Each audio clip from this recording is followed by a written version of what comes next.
شرم۔ ایک دفعہ ایک بزرگ آدمی کی آنکھوں کا آپریشن ہوا۔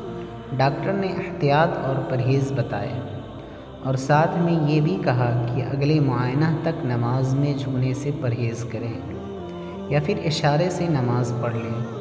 گھر آ جانے کے بعد اس بزرگ نے کھانا پینا کم کر دیا۔ اس کے گھر والوں کو پریشانی ہونے لگی۔ انہوں نے دوبارہ ڈاکٹر سے رجوع کیا تو اس نے کہا کہ ہو سکتا ہے روٹی یا کھانا چباتے وقت آنکھوں میں درد ہوتا ہو، اس لیے اس نے نرم چیزیں کھلانے کو کہا۔ ایک دو دن تک گھر والوں نے دیکھا مگر بزرگ نے کھانے میں کوئی تبدیلی نہ لائی۔ کچھ دنوں بعد انہوں نے بزرگ سے پوچھ لیا کہ اب کھانا کیوں نہیں کھا رہے ہیں؟ ڈاکٹر نے تو سجدہ کرنے سے منع کیا تھا، نہ کہ کھانا کھانے سے۔ تو بزرگ نے جواب دیا کہ جس کو سجدہ نہیں کر سکتا اس کا رزق کھاتے ہوئے مجھے شرم آتی ہے۔ سبحان اللہ۔